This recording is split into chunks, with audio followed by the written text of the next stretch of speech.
இனி விரிவான செய்திகள். பதுளை மற்றும் பண்டாரவளை ஆகிய நகரங்களுக்கு இடையிலான ரயில் சேவை தற்காலிகமாக நிறுத்தப்பட்டுள்ளது. தெமோதர மற்றும் உடுவர ஆகிய ரயில் நிலையங்களுக்கு இடையில் மண்மேடு ஒன்று சரிந்து வீழ்ந்தமையே ரயில் சேவை நிறுத்தப்படுவதற்கான காரணம் என ரயில்வே கட்டுப்பாட்டு நிலையம் தெரிவிக்கின்றது.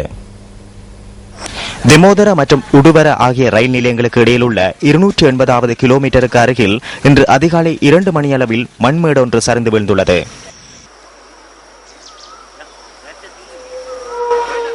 குறித்த பகுதியில் உள்ள ரயில் மார்க்கத்தின் மீது சுமார் 30 அடி உயரம் வரை மணல் மற்றும் கற்கள் சரிந்து வீழ்ந்துள்ளதாக எமது செய்தியாளர் தெரிவித்தார்.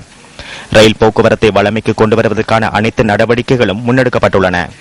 நேற்றிரவு பயணித்த தபால் ரயில் பண்டாரவளை வரை மாத்திரமே பயணித்துள்ளதாக ரயில்வே கட்டுப்பாட்டு நிலையம் குறிப்பிட்டது. அத்துடன் இன்று அதிகாலை 5:55க்கு பதுளையிலிருந்து பயணமாகவிருந்த உடரட்ட மெனிக்கே ரயில் இன்று சேவையில் இடம்பெறவில்லை.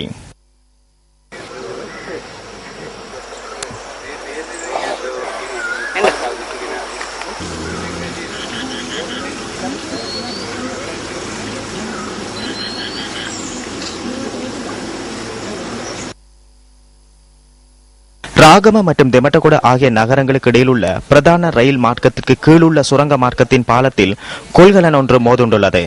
இந்த விபத்து நேற்று இடம்பெற்றதாக ரயில்வே கட்டுப்பாட்டு நிலையம் தெரிவிக்கின்றது. இந்த விபத்தை அடுத்து நகர்சேர் ரயில் போக்குவரத்து பாதிப்பு ஏற்பட்டுள்ளதுடன் குறுந்தூர ரயில்கள் சேவையில் ஈடுபட்டுள்ளன.